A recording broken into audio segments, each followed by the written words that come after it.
దేవునికి మహిమ కలుగును గాక. దేవుడి అంత్య దినాల్లో మరి దేవుడు ఈరోజు మాట్లాడుతున్న విషయం ఏంటంటే కడవరి కాలముల యందు ఆయన ప్రత్యక్షపరచబడెను. ఎందుకు ప్రత్యక్షపరచబడ్డారంటే ఆయన మాటలు, బలమైన మాటలు, ఆ విలువైన మాటలు మనకి జీవం ఇస్తుంది, నిత్య జీవానికి నడిపిస్తుంది. కాబట్టి వాక్యం అనే దేవుడు మన మధ్యన ప్రత్యక్షం అవుతున్నాడు. ఈ అంత్యకాలంలో అందరి మీద ఆత్మను కుమ్మరించడానికి, యవనుల దర్శనాలు చూడడానికి, వృద్ధులు కలలు కనడానికి, మరి చల్లారిపోయిన జీవితాలను మండించడానికి, సరిచేయడానికి, సరిచేసి నిలవబెట్టడానికి, సమర స్త్రీని ఏ విధంగా అయితే నిలవబెట్టారో, మన తుఫాన్ని ఏ విధంగా ఆపారో, చనిపోయిన వారిని ఆ విధంగా బ్రతికించడానికి, అంటే వాక్యములో దేవునిలో చనిపోయిన వారు, చల్లారిపోయిన వారు, నువ్వు జీవిస్తున్నావా కానీ మృతుడివే అనే పరిస్థితుల్లో ఉన్న వాళ్ళని లేవనెత్తడానికి దేవుడు మన మధ్యన ప్రత్యక్షమయ్యాడు ఈ అంత్య కాలంలో, కడవరి కాలంలో. కాబట్టి దేవుని మహిమ కొలుద్దాము, ఆరాధిద్దాం. దేవునికి మహిమ కలుగును గాక. ఆమేన్.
దేవుని మాట ఎంత బలమైనదో ఆ మాటే వాక్యము జీవం ఇస్తుంది. ఆ మాటే ఎండిన ఎముకలను సైన్యముగా మార్చింది. మరి దేవుడు ప్రవచన వాక్యము ద్వారా దేవుడి కడవరి కాలంలో అందు ఆయన ప్రత్యక్షం అవ్వడం అంటే దేవుని వాక్యం మనల్ని ప్రత్యక్షపరుస్తున్నప్పుడు అది పడిపోయిన వారిని సరిచేసి నిలబెట్టి దేవుడు రాజ్యానికి వారసులుగా ఉండడానికి దేవుడు సహాయం చేయనుగాక. ఆమేన్. కాబట్టి వాక్యము చూడండి, అందరూ రాసుకోండి, సరి చేసుకోండి, దేవుని ఆత్మను పొందుకోండి. ఎందుకంటే దేవుని ఆత్మ లేనివాడు నావాడు కాదు అని చెప్తున్నారు రోమపత్రిక 8వ అధ్యాయం 9వ వచనంలో. కాబట్టి ఒకసారి చూడండి వాక్యము, దేవుని వాక్యము ఎంత బలమైనదో. దేవుని వారసులుగా మనల్ని చేస్తుంది. ఆయనకున్న ఐశ్వర్యము, ఆయనకున్న పరలోకము, ఆయనకున్న సమస్తాన్ని మనకి భూలోకంలో పరలోకంలో కూడా దేవుడు ఇవ్వడానికి ఇష్టపడిన దేవుడు మీతో మాట్లాడుతున్నారు. ఇక్కడ నేను కాదు మాట్లాడింది, మీరు నన్ను చూడకండి, దేవుని చూడండి, దేవునికి మహిమపరచండి. కాబట్టి పేతురు గ్రంథంలో ఒక మాట ఉంటుంది. మొదటి పేతురు 1వ అధ్యాయము 23వ వచనంలో గడ్డి ఎండిపోవును, పువ్వు రాలును, అయితే ప్రభు వాక్యము ఎల్లప్పుడూ నిలుచును. మీకు ప్రకటించిన సువార్త ఈ వాక్యమే, ఈ ప్రవచన వాక్యమే మీకు సువార్తగా ప్రతిరోజు మరి 1999 నుంచి ఇప్పటి వరకు ఈ సత్యవాక్యాన్ని దేవుడు ప్రకటిస్తున్నారు. నేను అప్పుడు ఆత్మను పొందుకున్నాను. అంతవరకు నాకు ఏదో నామకార్థంగా దేవుడు నమ్ముకోవడము, మరి కుటుంబారాధన చేయడము, మరి ఇల్లు, స్కూలు, చర్చి తప్ప ఇంకేమి కూడా తెలియదు. అలాంటి పరిస్థితుల్లో అమాయకమైన జీవితము దేవుడు మాట్లాడతాడు. అపోస్తుల బోధన కానీ, మరి ప్రవచనం, దర్శనం కానీ, మరి అలాంటివేమీ కూడా తెలియదు. పరిశుద్ధాత్మ దేవుడు ఉన్నాడన్న సంగతే నాకు తెలియని దేవుడు మరి ఆ వాక్యం, అటువంటి సువార్త ద్వారా దేవుడు నన్ను బలపరిచాడు అనమాట. అలాగే మొదటి యోహాను యెహెజ్కేలు గ్రంథం 39వ అధ్యాయం 4వ వచనంలో నీవును నీ సైన్యము నీతో ఉన్న జనులందరూ ఇశ్రాయేలు పర్వతముల మీద కూలుదురు, నానా విధములైన క్రూర మృగములకు, దుష్ట మృగములకు ఆహారముగా నిన్ను ఇచ్చుదును అనే దేవుడు చెప్తున్నారు. ఎప్పుడైతే అటువంటి నామకార్థంగా జీవిస్తారో మరి అటువంటి వారు ఏంటంటే ఇశ్రాయేలు పర్వతముల మీద కూలిపోతారు అన్నమాట. అంటే సమస్యలు, ఇబ్బందులు, అనారోగ్యాలతోటి మరి దేవునితో సహవాసం ఉన్నామనే ఒక భ్రమపరిచే ఆత్మతో, లౌకిక ఆత్మతో, మనుష్య ఆత్మతో ఉండి పరిశుద్ధాత్మ దేవుడు లేక అటువంటి పరిస్థితి వస్తుంది. కాబట్టి క్రూర మృగాలకి, దుష్ట మృగాలకి ఆహారంగా మిమ్మల్ని అప్పచెప్పేస్తాను అంటున్నాడు దేవుడు. మరి యెహెజ్కేలు ద్వారా ప్రవచనాత్మకంగా మాట్లాడుతున్నారు 39వ అధ్యాయం 4వ వచనంలో. కాబట్టి అనేక మందికి సింహాలు కనబడతాయి, పులులు కనబడతాయి, పాములు కనబడతాయి. అవన్నీ కూడా ఎందుకంటే ఆ మనుషుల్లో ఉండి అలా ప్రవర్తిస్తా దేవుని పిల్లల్ని హింసిస్తూ ఉంటారు. మొన్న ఈ వారంలోనే ఒక ఆయనకి 2 పెద్ద పులులు, ఒక చిరుత పులి కనబడేది. సైడ్ నుండి ఆ పులిని కాల్చేశారట. ఎవరో సైడ్ నుండి కాల్చారట. చిరుత పులికి మాత్రం చాలా నుదుడి మీద దెబ్బ తగిలింది. అది గాయం, అంటే పేలిస్తే గాయం అవుతుంది కదా, అది చచ్చిపోయిందో లేదో తెలియదు. ఎందుకంటే ఆ మనిషిని ఒక క్రూర మృగములాగా ప్రవర్తించేవాడు అనమాట. అబద్ధ బోధ చేస్తూ ఉండేవాడు. కాబట్టి అటువంటి మనిషికి కోసం ప్రార్థన చేసినప్పుడు దేవుడు అలా విడుదల ఇచ్చాడు. దేవునికి మహిమ కలుగును గాక. మరి యోహాను సువార్త 17వ అధ్యాయం 17వ వచనంలో సత్యమందు వారిని ప్రతిష్ఠ చేయము, నీ వాక్యమే సత్యము అంటున్నాడు. యోహాను సువార్త 17వ అధ్యాయం 17వ వచనంలో సత్యమందు అటువంటి వారిని ప్రతిష్ఠ చేయడానికి దేవుడు మన మధ్య ఉన్నాడు. దేవునికి మహిమ కలుగును గాక. ఇప్పుడు కర్ణాటక, తమిళనాడు, కేరళ ఇవన్నీ కూడా అబద్ధ బోధకులతో నిండిపోయి ఉన్నది. కాబట్టి మనకి సత్య స్వరూపైన ఆత్మ వచ్చినప్పుడు సర్వశక్తిలోనికి నడిపిస్తాడు. అందుకే పరిశుద్ధాత్మని పొందుకోవాలి. కాబట్టి యోహాను సువార్త 6వ అధ్యాయంలో ఒక మాట ఉంటుంది, శరీర మూలంగా జన్మించింది శరీరమును, ఆత్మ మూలముగా జన్మించినది ఆత్మయే ఉన్నది. శరీరానుసారం దేవునికి సంతోషపెట్టలేదు. శరీరానుసారంగా మనం ఉన్నామా, ఆత్మానుసారంగా ఉన్నామా అని అర్థం చేసుకోవాలి. ఆత్మను పొందుకోకపోతే ఎలా ఉంటారంటే శరీరానుసారంగా ఉండి భూ సంబంధమైన వాటి మీదే మనసు పెట్టుకుంటారు. భూ సంబంధమైన వాటి మీద మనసు పెట్టి భూ సంబంధమైన మాట మీద మనసు పెట్టి ఏం చేస్తారు, దాన్ని భూ సంబంధమైన వాటి మీద మనసు పెట్టుకుంటారు. ఆహారము పానముగా వాళ్ళు ఎంచుకుంటారు. ఏమి తిందుమా, ఏమి త్రాగుమా, ఏమి భుజిద్దామా అనే చింత పెట్టుకుంటా ఉంటారు అనమాట. కాబట్టి అటువంటి వారిని విషయంలో దేవుడు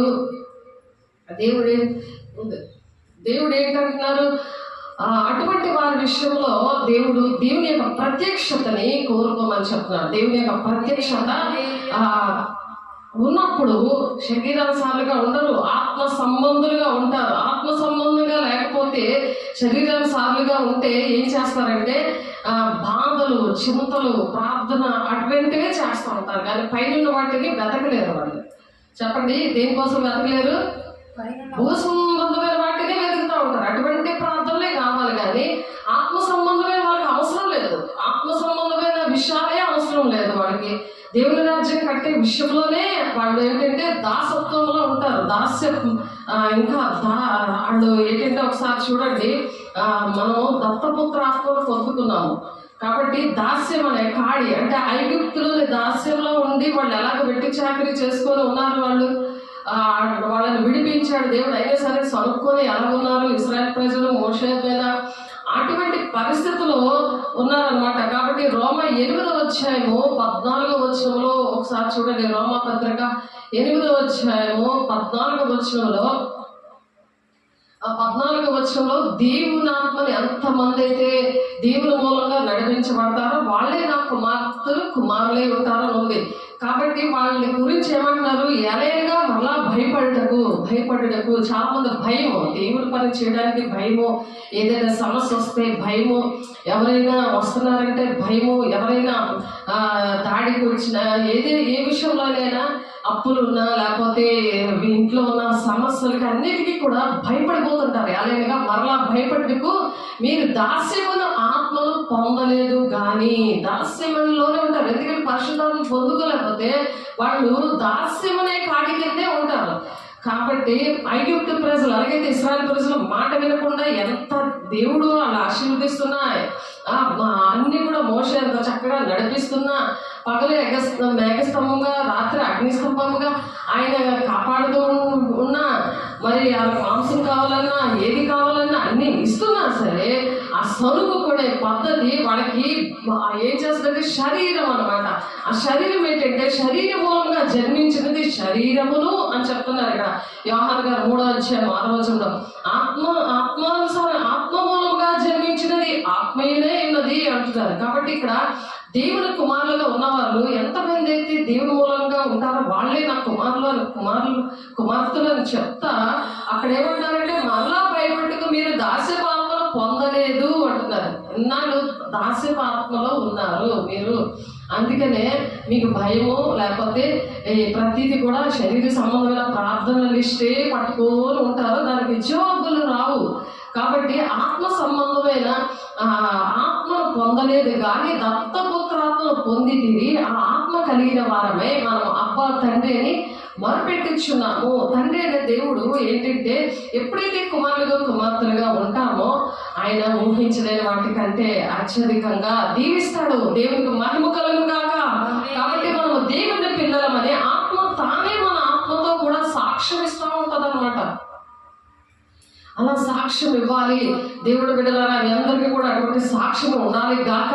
మనము పిల్లలమైతే వారసులము, దేవుని వారసులం అనమాట. దేవుని రాజ్యానికి వెళ్ళడానికి దేవుని ఆత్మ అందుకే పొందుకోవాలి. ఆయన వారసులుగా ఉండాలి, శారీరకంగా వారసులుగా ఉండాలని ఒక పిల్లాడు పుట్టాలి అని చెప్పి ప్రార్థన చేస్తారు. పుట్టిన తర్వాత వాడు ఎన్ని తప్పులు చేసినా ఎన్ని చండాల పనులు చేసినా వాడికి ఏకీపిస్తూనే ఉంటారు. వాడికి భయపడిపోతారు కానీ దేవుడికి భయపడరు.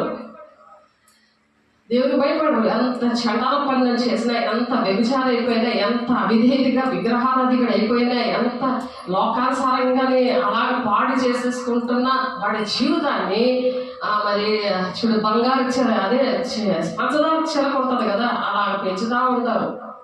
వాళ్ళని ఆలోచించండి, దేవుని బిడ్డ వాళ్ళ డబ్బంతా ఆ పిల్లలకే పోసేస్తారు, కానీ వాళ్ళ దేవుని రాజ్యానికి వెళ్ళరు. మీరు కూడా వాళ్ళతో ఉంటే వాళ్ళకి ఏకీపిస్తే మీరు కూడా వెళ్ళరు. ఎందుకంటే శరీరానుసారం అనే నియమము మరణానికి దారి తీస్తుంది.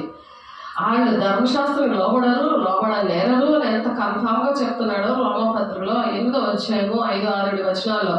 శరీరానుసారులు ఆత్మ సంబంధులు ఏంటంటే ధర్మశాస్త్రం లోబడతారు, వాళ్ళకి సమాధానము జీవము ఉంటుంది. ఇప్పుడు పాటలో మనము దేవుని మాటలు జీవం ఇస్తాయి, అది నిత్య జీవానికి నడిపిస్తాయి.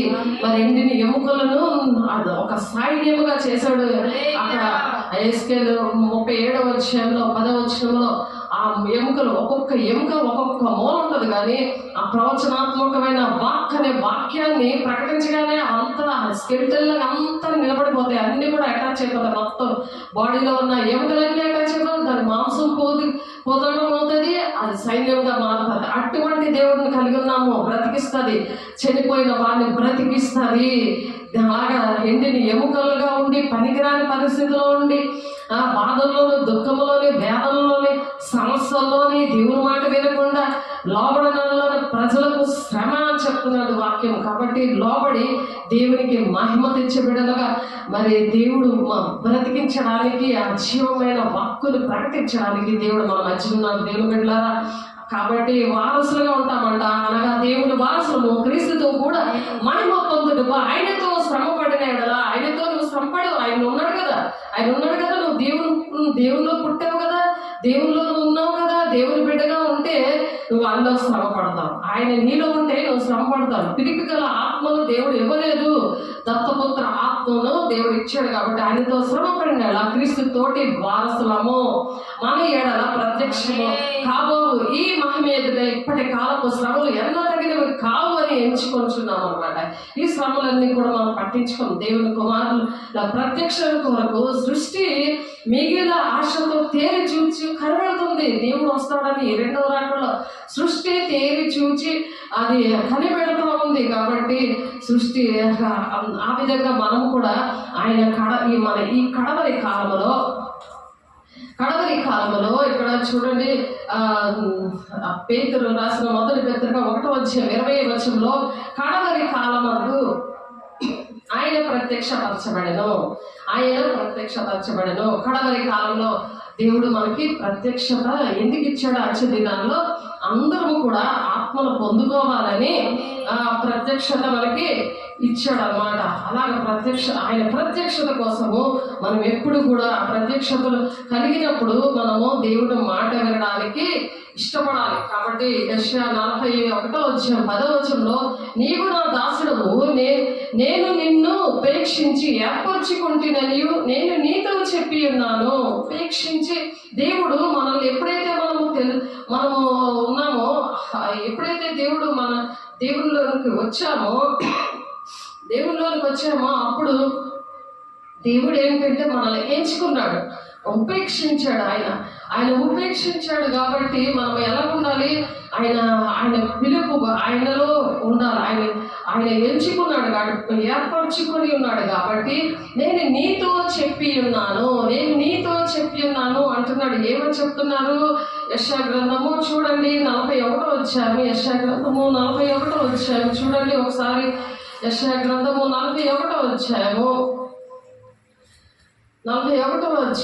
10వ వచనము ఏమని చెప్తున్నారు? నీవు నా దాసుడుగా, నేను నిన్ను ఉపేక్షింపక ఏర్పరచుకుంటున్నా, నేను నీతో చెప్పి ఉన్నాను, నీకు తోడై ఉన్నాను, భయపడకము. అందుకే దత్తపుత్ర ఆత్మను ఇచ్చాడు కదా.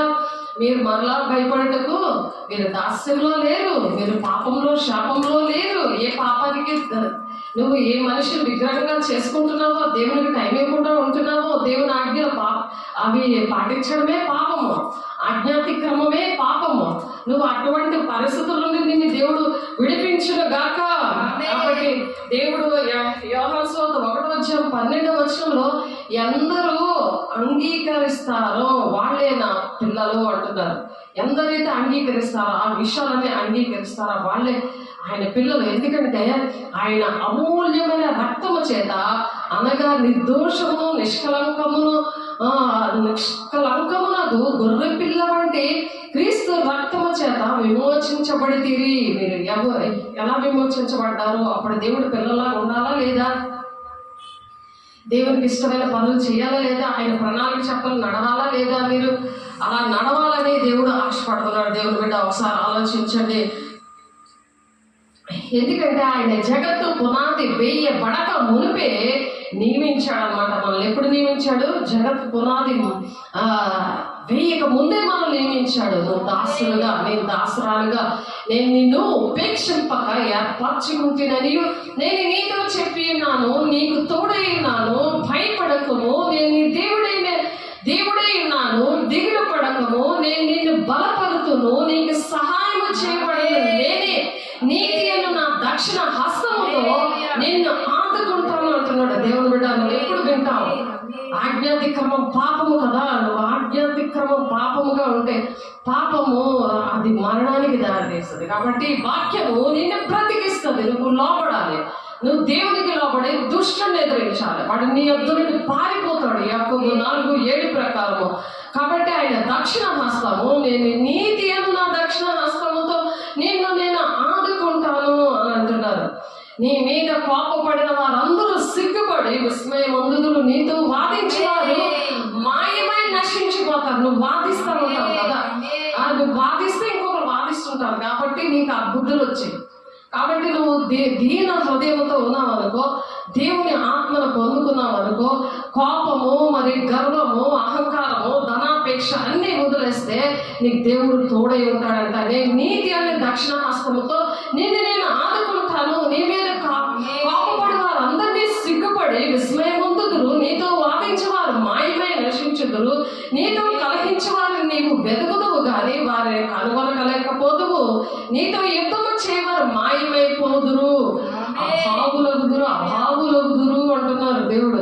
కాబట్టి నీ దేవుడైన యెహోవానకు నేను భయపడకము, నేనున్నా, నీకు భయపడద్దు. నువ్వు ఆత్మను పొందుకుంటే, నువ్వు దేవుని తండ్రి చిత్తాన్ని నువ్వు నెరవేరిస్తే, మనుషులకు లోబడుకోకుండా దేవుడికి లోబడితే, మనుషులతో ఏంటి, మీరు దురాత్మలతో పోరాడుతున్నారు, మనుషులతో కాదు, ఆ లోకనాథులతో, దురాత్మల సమూహంతో మీరు పోరాడుతున్నారు. మనుషులకు భయపడి మీరు మనుషుల మాటలు వింటే మీరు దేవుడు మీకు ఇన్ని ఆశీర్వాదాలు ఇవ్వలేడు. దేవుని బిడ్డ, కాబట్టి నీ దేవుడైన యెహోవాను నేను భయపడకము, నేను నీకు సహాయం చేయదనని చెప్పొచ్చు. నీ కుడి చేతిని నేను పట్టుకున్నాను. దేవుని మాట అంత బలమైనదో చూసారా? దేవుని మాట వినకుండా అసలు వాక్యం అంటే మీరు ఎప్పుడు వాక్యమే చెప్తుంటారు. వాక్యం కాబట్టి సైతానికి ఇష్టం ఉండదు దేవుని మాటలు. అదే నువ్వు ఆశీర్వదించబడతావు, దేవుడు దీవించబడతావు అని ఉత్తరాల్లో చదివితే చాలా బాగుంటుంది, చాలా బాగుంటుంది. అది నరకానికి నడిపిస్తుంది. దేవుని బిడ్డ మా కఠినమే తీరిపోతుంది. కాబట్టి దేవుని ఆత్మను పొందుకుంటే అర్థమవుతాయి. దేవుని మీద అనుకుంటారు కానీ మనుషుల మీద ఆడుకోరు. శరీరాన్ని చంపడానికి భయపడకూడదు కానీ ఆత్మలో శరీరాన్ని అగ్నిలో పడవేయడానికి భయపడు అని దేవుడు నాతో మాట్లాడినప్పుడే నేను నిలబడ్డాను. నేను ఎవరికి భయపడి నీతిమంతులు సింహంలా ధైర్యంగా ఉంటారంట. కాబట్టి అమూల్యమైన రక్తము చేత అనగా నిర్దోషమైన నిష్కలంకముగా గుర్రు పిల్ల వంటి క్రీస్తు రక్తము చేత మనం విమోచించబడ్డాము. కాబట్టి జగత్తు పునాది వేయబడక ముందే మనల్ని దేవుడు నియమించాడు దేవుని పిల్లలుగా. మనం దేవుని వారసులము. దేవుడు కూడా పాస్టర్లే, సేవకులే వారసులు అనుకుంటున్నారు కదా, మీరు వారసులు కాదా? మిమ్మల్ని దేవుడు పిలుచుకోలేదా? ఏ పని చేయమని, ప్రార్థన చేయమని, పరిచర్య చేయమని, యెషయాలో అవయవాలకు ఒక్కొక్క పని చేయాలని, ఎఫెసీ 4:13 కొన్ని అపోస్తులుగా, ప్రవక్తలుగా, ఉపదేశకులుగా, కాపరులుగా, బోధకులుగా ఉండమని. మరి ఈ పరిచర్యలు 8 ఏరియాలో 26 సంవత్సరాల నుండి జరుగుతుంది కదా. మరి అందరితో దేవుడు ఇవన్నీ మాట్లాడుతున్నారు దేవుడు కూడా. కాబట్టి బాగా గుర్తుపెట్టుకోండి, మనము జీవగ్రంథంలో మన పేరు ఉండాలంటే దేవునికి ఇష్టంగా మనం బ్రతకాలి. జీవగ్రంథంలో పేరు లేకపోతే 665 ముద్రలు మాత్రం కంపల్సరీగా వాళ్ళు ఏం చేసుకుంటారు, కావాలని వేయించుకుంటారు. వాళ్ళు వెంటనే అది మాత్రం 100% కూడా అది నిజం అన్నమాట. కాబట్టి ఆ మాట చూసుకుందాము. ఒకసారి చూడండి, జీవ గ్రంథంలో పేరు లేకపోతే ఏంటి జరుగుతుంది ఒకసారి చూడండి. జీవ గ్రంథంలో పేరు ఉండాలంటే నువ్వు ఆత్మను పొందుకోవాలి, ఆత్మానుసారంగా నడవాలి, దేవుని ఆజ్ఞలు పాటించాలి, పాపానికి దూరంగా ఉండాలి. ఆజ్ఞాతిక్రమమే పాపము, పాపానికి జీతం మరణము. అందుకనే మీతో దేవుడు మాట్లాడాడు. సేవకుతున్నప్పుడు ఏదో మాట్లాడి కొన్ని విషయాలు చెప్తారు, మరి అక్కడ నుండి చెప్పరు. అప్పుడు ఏం చేస్తారు మీరు? అదో భ్రమలో ఉండిపోతారు. దేవుడు మాట్లాడితేనే కదా బ్రతుకుతాం, లేకపోతే బ్రతకము కదా. కాబట్టి ఆలోచించండి. కీర్తనలు 69 అధ్యాయం 28 వచ్చిన, కీర్తనలు 68 అధ్యాయము, కీర్తనలు 68 అధ్యాయం 69 అధ్యాయం, కీర్తనలు 69 అధ్యాయము, కీర్తనలు 69 అధ్యాయం ఒకసారి చూడండి. దేవునికి మహిమ కలుగును గాక. చూడండి, దేవుని రాజ్యానికి వాళ్ళు కంపల్సరిగా వెళ్ళరు. దేవుడు మరి అత్తపడే గుంపులో వాళ్ళు అసలు ఉండరు. 100% కూడా అలాగే జరుగుతుంది. కాబట్టి ఇప్పుడే దేవుని రాజ్యానికి వెళ్ళాలి అంటే మన పేరు జీవగ్రంథంలో ఉందా లేదా అనే విషయాలకి రాకడ ఆలస్యంగా ఉంది. అది గమనించుకొని దేవుడు మాటలు చక్కగా రాసుకోండి, దేవుని దగ్గర బ్రతమాలుకోండి. మీ పట్ల మీకోసం ఎంతో ప్రార్థన చేస్తుంటేనే దేవుడు ఈ మాటలు చెప్పారు. కాబట్టి మాటలు విని దాని ప్రకారం నడిచినప్పుడు దేవుడి క్రియల రూపంగా దేవుని రాజ్యంలో మీ పేరు ఉన్నట్టు దేవుడు చూపిస్తాడు. దేవుని బిడ్డ 69 కీర్తన గ్రంథము, కీర్తన గ్రంథం కాదు, కీర్తనలు 69 అధ్యాయము 28 వచనం చూడండి ఒకసారి. 28 అధ్యాయం 69, 28. జీవ గ్రంథములో నుండి వారి పేరును తుడుపు పెట్టము, నీతిమంతుల పట్టీలో వారి పేరులు రాయకము అంటున్నాడు కదా దావీదు భక్తుడు. కాబట్టి ముందు ఎప్పుడైతే దేవుని మూలంగా పుట్టారో ఆ దేవుని విడిచిపెట్టేసే వాళ్ళ విషయంలో వాళ్ళ పేర్లు తుడుపు పెట్టే అంటున్నారు. దేవుని ఆజ్ఞలు పాటించకుండా, దేవుని మాట వినకుండా తిరుగుబడ్డ చేసే వాళ్ళ కోసము దేవుడు ఏం చెప్తున్నారంటే, జీవ గ్రంథంలో నుండి వారి పేరును తుడుపు పెట్టము, నీతిమంతుల పట్టీలో వారి పేరులు వ్రాయకము. నేను బాధపడిన వాడనే వ్యాకులు పడుచున్నాను, దేవా నీ రక్షణ నన్ను ఉద్ధరించును గాక. కీర్తనలతో నేను దేవుని నామమును స్తుతించదను, కృతాస్తుతులతో నేను ఆయన ఘనపరచదను అని దావీదు భక్తుడు ఎంతో బాధపడుతున్నాడు. దేవుని అభిషేకంతో తను బాధపడుతూ రాస్తున్న మాటలు దేవుని బిడ్డలో ఒకసారి ఆలోచించండి. అలా తుడిచిపెట్టకుండా మరి సహాయం చేయుడు గాక యేసు నామములో. ఫిలిప్పీ 4:3లో కూడా సాకాల పేర్లు అక్రమింతులు, ఆ సాకాల పేర్లు జీవగ్రంథంలో ఉన్నాయని మరి రాస్తున్నాడు. క్రమింతులో ఆ సాకారుల పేర్లు జీవ గ్రంథంలో రాసి ఉన్నాయని చెప్తున్నారు. సహకరించండి చేతకాలన్నప్పుడు సేవ విషయంలో, దేవుని పని విషయంలో సహకరించండి దేవుని బిడ్డలారా. ప్రకటన 3వ అధ్యాయం 5-6 వచనాల్లో జయించేవాడు అలాగనే తెల్లని వస్త్రంలో ధరించుకొను, జీవ గ్రంథంలో నుండి అతని పేరు పేరు తుడుపు పెట్టక నా తండ్రి ఎదుటను ఆయన దూతల ఎదుటను అతని పేరు ఒప్పుకుంటాడట, తుడుపు పెట్టడంట. ఎప్పుడైతే సరి చేసుకుంటారో దేవుడు ప్రత్యక్షమైనప్పుడు, దేవుని వాక్యం వెల్లడవుతున్నప్పుడు తెలివి లేని వారికి అది తెలివి కలిగిస్తుంది. ఆ ప్రవచన వాక్యం వచ్చినప్పుడు, ఆ ప్రత్యక్షత ఈ కడవరి కాలంలో వస్తున్నప్పుడు వెలుగు కలుగును. వాక్యం వెల్లడవుతున్నప్పుడు వెలుగు కలుగును. అది తెలివి లేని వారికి అది తెలివి కలిగిస్తుంది. తెలివి కలిగినప్పుడు ఇక్కడ ఏమంటున్నారంటే తుడుపు పెట్టక, ఆ పేరు తుడుపు పెట్టక నా తండ్రి ఎదుటను ఆయన దూతల ఎదుటను అతని పేరు నేను ఒప్పుకుంటాను అంటున్నాడు. దేవునికి మహిమ కలుగును గాక. ప్రకటన 3వ అధ్యాయం 5-6 వచనాలు అవుతాయి. దేవుడు చూస్తున్న దేవుడు కదా ఆయన. యెహోవా కళ్ళు మంచి వార్యలు చెడ్డవార్యలు, యెహోవా కళ్ళు లోకమంతటా సంచారం చేస్తున్నాయని ఉంది కదా సామెతలు 15వ అధ్యాయము 3వ వచనంలో ఉంది. కాబట్టి మీరు హర్షవంతులుగా ఉండాలని నేను ప్రార్థన చేస్తున్నాను మీకోసము. అంతేగా దానికి మీరు లోబడినప్పుడు అది జరుగుతుంది దేవుని బిడ్డ. ఎందుకంటే దేవుని సువార్త, ఈ సువార్తే మీ మధ్యకి వచ్చిందని ఇందాక మనం వాక్యం చదువుకున్నాం కదా. ఈ సువార్త మీ దగ్గరకు వచ్చినప్పుడు అది యాక్సెప్ట్ చేస్తే అది మీ దగ్గరికి వస్తుంది, లేకపోతే అది మళ్ళా తిరిగి మా దగ్గరకు వచ్చేస్తుంది అని ఉంటుంది. సువార్తకి ఎప్పుడైనా వెళ్ళినప్పుడు మన ఇంటికి వెళ్ళినప్పుడు శుభమని చెప్పండి. మీరు వాళ్ళకి శుభమని చెప్పినప్పుడు మిమ్మల్ని అంగీకరించినప్పుడు వాళ్ళకి యోగ్యత అయితే అది మీ దగ్గర ఉంటుంది, లేకపోతే అది రివర్స్ వచ్చేస్తుంది నా దగ్గరికి. అర్థమవుతుంది? ఇదే మంత్రం కాదు మీకు అవునుగాక అనగానే అవడానికి. అంటే మీరు ఆశీర్వదించబడాలనే సాకులు పెడతారు, కానీ అర్హత ఉండాలి కదా. అర్హత లేకుండా చంటి పిల్లకి ఇలాగే చికెన్ బిర్యానీ అంతా కుక్కేసా బొళ్ళు కక్కేరా, సేమ్ అది పరిస్థితి. కాబట్టి పాలు తాగే పరిస్థితి నుండి రండి, బలమైన ఆహారం తినడానికి, ఆ పాపమును విడిచి రండి అని దేవుడు ఆజ్ఞాపిస్తున్నాడు. దేవుని బిడ్డలారా, దేవునికి మహిమ కలుగును గాక. ఫిలిప్పీ 4:19 కాగా దేవుడు తన ఐశ్వర్యము చొప్పున క్రీస్తు యేసునందు ప్రతి అవసరతను తీరుస్తాడంట. క్రీస్తు యేసునందు మహిమలో ప్రతి అవసరత కూడా తీరుస్తాడంట. క్రీస్తు యేసునందు మహిమలో మీ ప్రతి అవసరత తీర్చును, విశ్వాసముతో వేడిన అడిగినవన్నీ ఇచ్చును. విశ్వాసముతో వేడిన అడిగినవన్నీ ఇచ్చును. క్రీస్తు యేసునందు మహిమలో మీ ప్రతి అవసరత తీర్చును. క్రీస్తు యేసునందు ఉంటే నా ఇంటి మీరు మీ ఎందు నా మాటలు ఉంటే ఏది అడిగితే అది ఇస్తానంటాడు దేవుడు. బిడ్డలు ఆజ్ఞాతిక్రమం పాపం కదా, దేవునికి మహిమకరంగా ఉన్నావా? ఇశ్రాయేలు ప్రజలుగా దాస్యంతంతో ఉండి ఆ దాస్యంతం కాడి కింద నువ్వు నలిగిపోతున్నావా? దేవుడు బిడ్డ ఒకసారి ఆలోచించుకో. రోమ 8వ అధ్యాయం చూడండి. రోమ 8వ అధ్యాయము 8:15 వచనం చూడండి.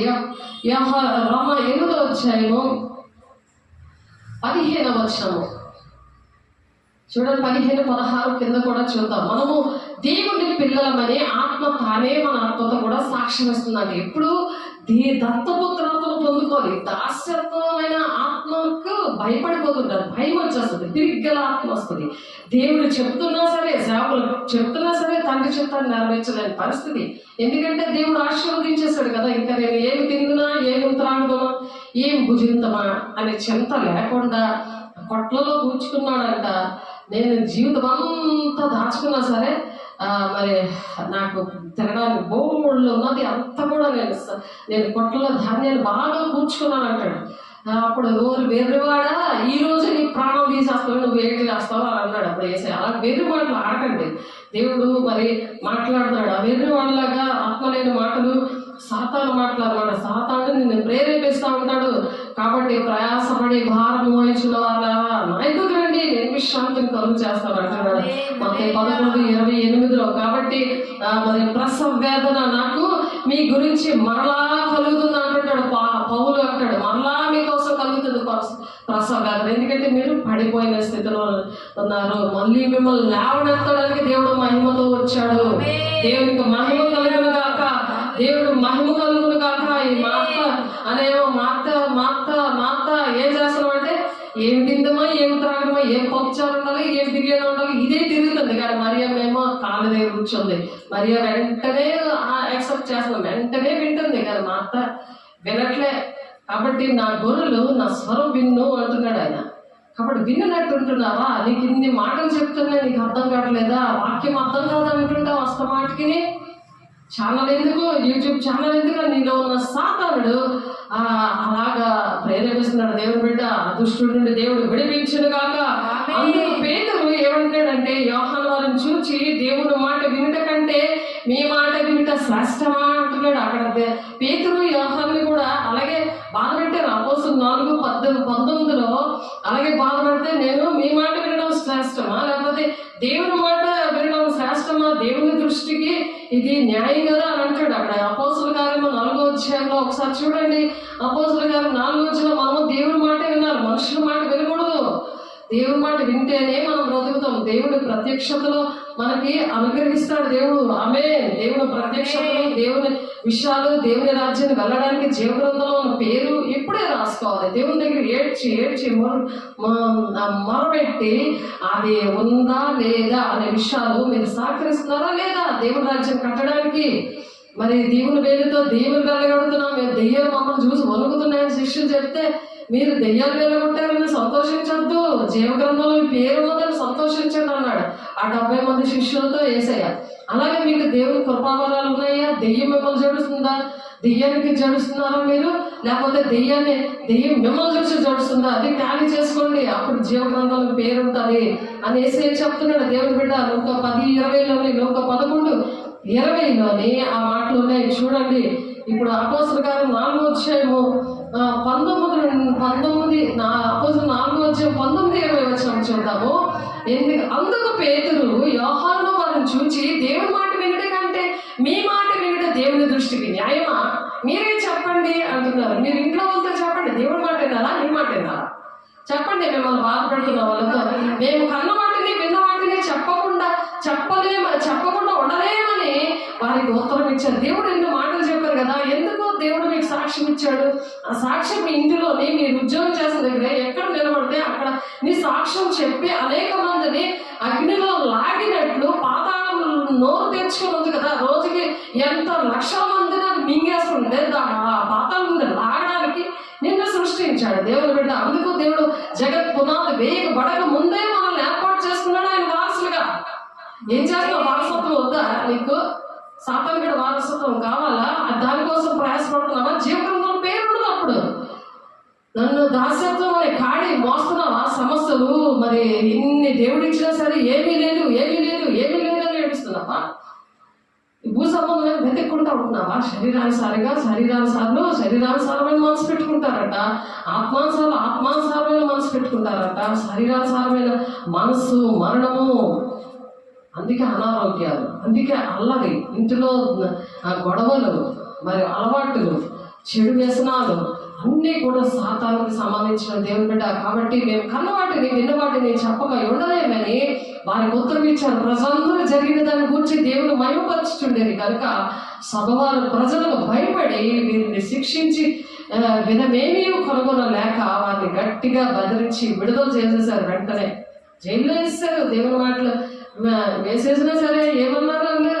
మీ మాట విన్న మంచిదా, దేవుడి మాట వినాలా మేము, ఏది న్యాయం అని అడుగుతున్నారండి. జైలు వేసేసిన సరే మీరు అంటారా? అప్పుడు వెంటనే సైతం గారి మాట్లాడతారు.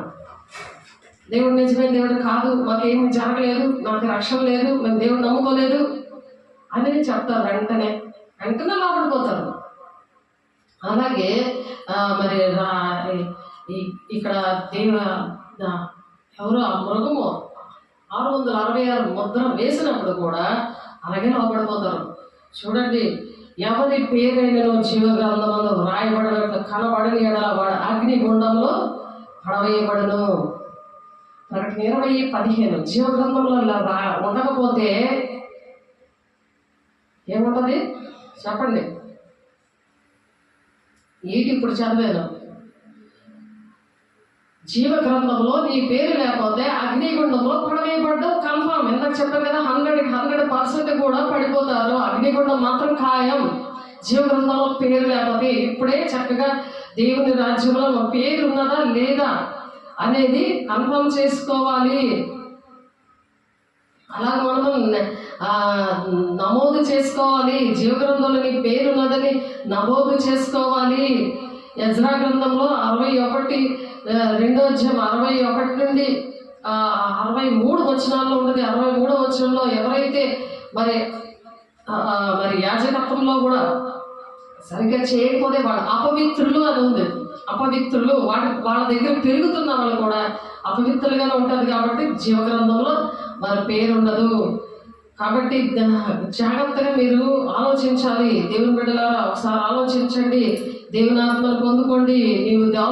నీవు నా దాసుడవు, నేను నిన్ను ఉపేక్షించి ఏర్పాటు చేసుకున్నాను అంటున్నాడు. మనం దేవుని పిల్లలము, దేవుని దాసులుగా, ఇప్పుడు స్నేహితులుగా. మీరు దాసులు కాదు, ఇప్పుడు నా స్నేహితులు అంటున్నాడు యోహాను పత్రికలో 15వ అధ్యాయంలో. ఇప్పుడు మీరు దాసులు కాదు, నా స్నేహితులు అంటున్నాడు. ఆయన దాసత్వం నుండి దత్తపుత్ర ఆత్మనిచ్చి ఆయన స్నేహితులుగా చేసుకున్నాడు దేవుడు. ఆయన అందుకని మన కోసం దేవుడు ప్రాణం పెట్టాడు. దేవుని బిడ్డ ఆయన ఎందుకు ప్రాణం పెట్టాడు అర్థం చేసుకోండి. ఉపవాసాలు ఉంటున్నారు, మరి దేవుడు వాక్యం వింటున్నారు, ప్రతిరోజు చర్చలకు వెళ్ళిపోతుంటారు. కానీ దాస్యత్వంలో ఉండి మీరు ఎక్కడికి వెళ్ళా, నేను ఒకప్పుడు అలాగే ఉండేదాన్ని. కాబట్టి ఉపవాసం 40 రోజులు ప్రార్థనలో ఉన్నా, మరి కుటుంబారాధన చేసిన, బైబిల్ అంతా చదివేసిన, మరి అంత పరిశుభ్రంగా వేస్ట్ అయిపోయింది నా జీవితం కూడా. అందుకే నేను ప్రాక్టికల్గా చూసి మేము దేవుని యొక్క ఏమి చూసామో అవి మేము చెప్పకుండా ఉండలేము.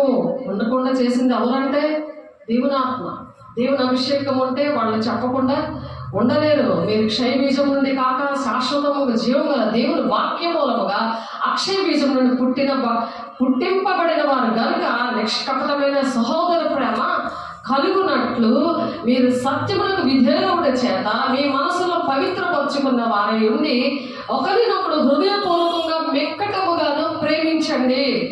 ప్రేమించి వాళ్ళ కోసం ప్రార్థన చేయాలి, వాళ్ళతో మాట్లాడాలి. దేవుని రాజ్యానికి వెళ్ళడానికి ప్రేమ చాలా బలమైనది, ఆయన మాటలు చాలా బలమైనవి.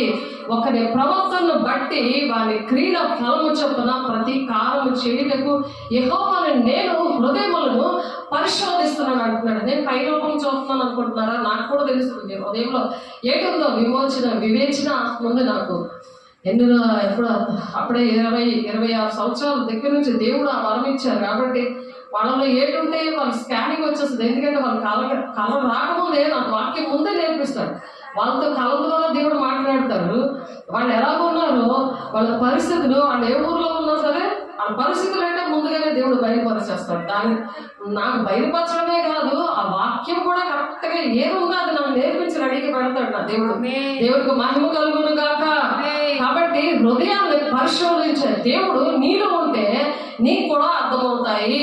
దేవుడు బ్రతికించే దేవుడు, చనిపోయిన వాళ్ళు బ్రతికించే దేవుడు, మరి చల్లారిపోయిన వాళ్ళని మండించే దేవుడు నీలో ఉంటే వాళ్ళు నీ మాటల ద్వారా మండించబడతారు. ఆ వాక్యమైన మాటల ద్వారా ఆమె దేవుని చెప్పిన ఏ మాట నిరర్థకము కానేరదు అంటున్నాడు. దేవుడు చెప్పిన మాట ఏ మాట కూడా నిరర్థము కానేరదు అని చెప్పి లూకా 1:37 చెప్తున్నారు దేవుని బిడ్డ. కాబట్టి ఆ మాట కంపల్సరిగా నెరవేరుతుంది దేవుడి మాట. ఎందుకంటే అపోస్తలుల బోధలో అనేకమైన విషయాలు దేవుడు చేశాడు. కాబట్టి గడ్డి ఎండిపోను కానీ పువ్వు రాలిపోను కానీ దేవుని వాక్యం మాత్రము అది నిలబడుతుంది. ఆ వాక్యము సత్యము, ఆ సత్యమైన సువార్తలోనే మేము మరి దేవుడు ఆ సువార్త ప్రకటిస్తున్నామా. ఆ సువార్త ఈ వాక్యమే అని ఉంది. వాక్యంలో చూడండి మీరు, యెషయా గ్రంథం 40వ అధ్యాయము 8-9 వచనాల్లో ఉంది ఆ మాట చూడండి. మరి ఆకాశమును భూమి గతించిపోయిందే కానీ ధర్మశాస్త్రం అంతయు నెరవేరు వరకు దాని నుండి ఒక పొల్లైనను ఒక సున్నైనను తప్పిపోదు అందామది. మరి ఓల్డ్ టెస్టమెంట్ కొట్టువేయబడింది, పాత నిబంధన కొట్టువేయబడింది. దొంగ బోధకుల దగ్గర మీరుండి దేవుని ఆజ్ఞలు పాటించకుండా, దేవుని రాజ్యం కలలేకుండా ఆధ్యాత్మికమే పాపం అని మిమ్మల్ని జీవగ్రంథంలో పేరు తుడిచిపెట్టేలా చేస్తుంది. దేవుని బిడ్డలారా ఆలోచించండి. మత్తయి 5:18 ఉంది మాట, ఆకాశంలో భూమిని గతించిపోవనే కానీ ధర్మశాస్త్రము అంతయు నెరవేరే వరకు, ధర్మశాస్త్రం అంతా నెరవేరుతుంది. దాంట్లో ఒక సున్నైన ఒక పొల్లైన తప్పిపోదు. తప్పిపోకుండా చెప్పాలి.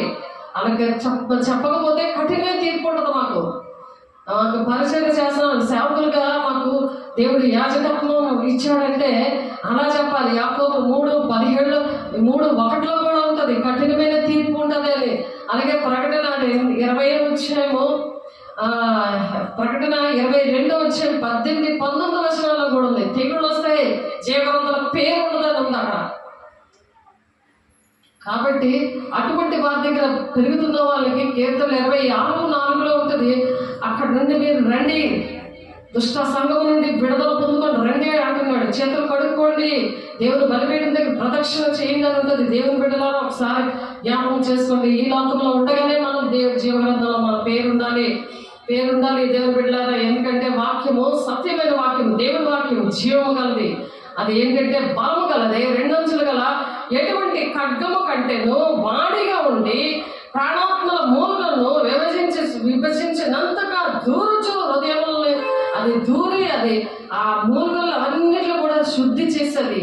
ఫిబ్రవరి 4:12 ఉంది మాట. కాబట్టి వాక్యము అనే సత్య వాక్యాన్ని మనం కలిగి ఉందాం. దేవునికి మహిమ కలుగునుగాక. అది తలంపుల్లోని ఆలోచనలని శోధిస్తుంది అనమాట. తలంపుల ఆలోచనలు అవన్నీ కూడా శోధించి పరిశుద్ధపరచబడును గాక. యేసునామములో పరిశుద్ధాత్మడా నీకు వందనాలు, మహిమగల దేవానికి స్తోత్రాలు. ఎందుకంటే శరీరం మూలంగా జన్మించినది శరీరమును, ఆత్మ మూలంగా జన్మించినది ఆత్మనే ఉన్నదని చెప్తారు. కాబట్టి బాధల కోసము, మరి బాధలు సమస్యలు వీటి కోసం ప్రార్థన చేయడం కదా, అవన్నీ పక్కన పెట్టి నువ్వు మొదటి నీ రాజ్యం వెతుకు. నీ పర్లోకం తెలుసు, నువ్వు ఎలా ఆశీర్వదించబడతావో, ఎలా దీవించబడతావో, ఎలా నీ సమస్యలన్నీ చిటికలో మటుమాయమవుతుందో నా జీవితంలో అదే విధంగా జరిపించాడు నా దేవుడు. ఒకసారి ఆలోచించండి మీరు. నా సాక్ష్యం మీ అందరికీ తెలుసు. ప్రతిరోజు కూడా ఏదో ఒక సాక్ష్యంతో దేవుడు మీ మధ్య నిలబడుతున్నాడు. దేవుడికి మహిమ కలుగును గాక. అబద్ధమును నమ్మునట్లు మోసపుచ్చే శక్తి దేవుడు వారికి పంపుతున్నాడు అన్నాడు. ఎప్పుడైతే అటువంటి బోధలు వింటూ ఉంటారో అబద్ధ బోధలకి, అప్పుడు దేవుడే మోసపుచ్చి ఆత్మకు అప్పచెప్పేస్తాడట. అనుకూల ముఖాన్ని కట్టలకి అప్పచెప్పేస్తాడని ఉంది 2వ దశలోనికే పత్రిక 12వ వచనంలో.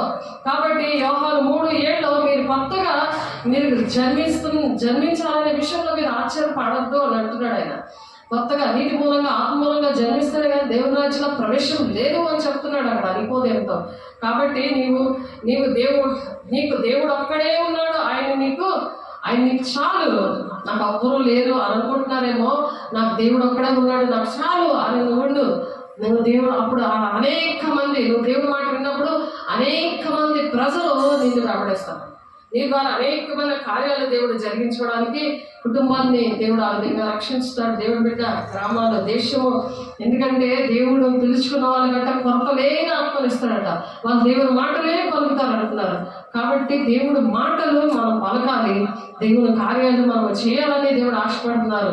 కాబట్టి మీ ఎఫెసీయులు 3:7 ఏంటంటే అంతరంగ పురుషుడు మరి శక్తి కలిగి ఆయన ఆత్మ వలన బలపరచబడినట్లుగాను మనము అలాగా ఆ విధంగా ఉండాలన్నమాట. ఒకసారి చూడండి, ఎఫెసీయులకు రాసిన పత్రికలో ఉంది ఆ మాట. ఎఫెసీయులకు రాసిన పత్రిక 3వ అధ్యాయము 15వ వచనంలో మీరు అంతరంగ పురుషుని యందు శక్తి కలిగి ఆయన ఆత్మ వల్ల బలపరిచినట్లుగాను క్రీస్తు మీ హృదయంలో విశ్వాసం ద్వారా నివసించినట్లును తన మహిమేశ్వరుడు చొప్పున మీకు దయచేయవలనని మీరు దేవుని సంపూర్ణత యందు పరిపూర్ణులుగా ప్రేమ యందు వేరు పారి స్థిరపడి సమస్త పరిశుద్ధులతో కూడా దాని వెడల్పు, పొడుగు, లోతు, ఎత్తు ఎంతో గ్రహించటకును జ్ఞానములకు మించిన క్రీస్తు ప్రేమను తెలుసుకొనుటకును తగిన శక్తి గల వారు కావాలని నేను ప్రార్థిస్తున్నాను అంటున్నాడు. కాబట్టి మనలో కార్యసాధకమైన తన శక్తి చొప్పున మనము అడుగు వాటి కంటేను, ఊహించే వాటి కంటేను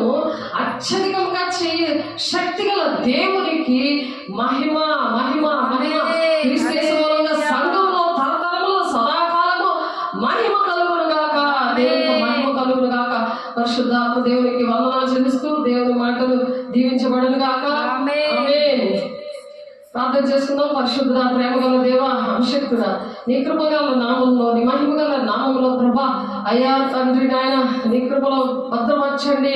అయా సంఘాలను నాయన నీ ఆధీనంలో పెట్టుకోండి ప్రభా. ఎవడైనా దేవుని ఆలయంలో పాడు చేసిన దేవుడు వాడిని పాడు చేయదని చెప్తున్నాం. 3:17 దేవుని పరిశుద్ధ ఆలయం దేహము దేవుని ఆలయమే ఉన్నదంటున్నావు నాయన. మీరు ఆలయమే ఉన్నారని చెప్తున్నావు ప్రభా. ఈ దేహాన్ని దేవుని ఆలయంగా పెట్టుకోవడానికి, వారసులుగా ఉండడానికి అయా తండ్రి నాయన మీరు ఎంచుకున్నారు ప్రభు. జీవగ్రంథంలో అయా మా పేర్లు ఉండాలి కాక, ప్రతి ఒక్కరి పేర్లు కూడా జీవగ్రంథంలో ఉండాలి కాక ప్రభు. అయా తండ్రి ఎవరి పేరైతే లేదో వాళ్ళు అంత్యక్రీస్తుకి లోపడతాడు ఉందయ్యా వాక్యము ప్రభా. అయా సహాయం దయచేయండి, నడిపించండి, మహిమ పొందుకొని వేస్తున్నాను ప్రభా. నీకే వందనాలు, స్తోత్రాలు. అయా మీకే మహిమ కలుగును గాక. నేను వారితో చేయ నిబంధన ఏంటంటే నీ మీద నా ఆత్మను నేను నీ నోట నుంచి ఆ మాటలు నీ నోట నుండి నీ పిల్లల నోట నుండి ఈ కాలం మొదలుకొని ఎల్లప్పుడూ నన్ను తొలగిపోవాలి అయ్యా మీరు నిబంధన చేస్తున్నారు ప్రభా. అయా నిబంధన ప్రభా నాయన ఆ నిబంధన మా పట్ల నెరవేర్చండి, నడిపించండి, మహిమ పొందుకోండి. ఏస్తున్నాంలో తండ్రి అయా మేము వారసులు ప్రభా. అపవాది క్రియలను లయపరచుగా దేవుడు ప్రత్యక్షమయ్యానని చెప్తున్నాం ప్రభా. అయా నా తండ్రి మీరు మా మధ్యన వాక్య స్వరూపే ప్రత్యక్షమయ్యావు ప్రభా. అందుకే నాయన అయ్యా మేము దేవుని పిల్లలము అని చెప్తున్నాం. ఒకటిలో ప్రభా అయా నీ పిల్లలుగా మేము ఉండాలి, సహాయం అయా దేవుడు నాయన మీకు వందనాలు అయా, స్తుతులు నాయన. మహిమగల దేవా, నా గొర్రెలు నా స్వరం వింటున్నా ప్రభా. నీ స్వరం వింటున్నామయ్యా. అయా సహాయం తెచ్చండి నాయన. అయ్యా ఎంతబడే గుంపులో ప్రతి ఒక్క బిడ్డ, ప్రతి ఒక్క సంఘము ఉండాలి కాక. అయా మీరే సహాయం తెచ్చండి నాయన. మా బిడ్డల్ని, మా కుటుంబాన్ని, అయా మా సంఘాన్ని నాయన, అయా మా ఊరిని, మా దేశాన్ని, మా ఇరువురు వారిని, ప్రతి ఒక్కరిని బలమైన హస్తాల్లో పెడతాం నాయన. అయా మీకే వందనాలు నాయన. భూలోకంలో సమాధానం లేకుండా చేయడానికి ఒకరినొకరు నాయన చంపుకుంటున్నారు. యుద్ధాలు, కలహాలు నాయన. ఎంతో ప్రకటన మానవత్యంలో అయ్యా మీరు 1 నుండి 7 వచనాల ప్రకారం ఈ యుద్ధాలు ఇవన్నీ అందుకే వస్తున్నాయని మా తండ్రి మన 24 విషయంలో కూడా అయా 6-7 వచనాలు మీరు చెప్తున్నారు ప్రభా.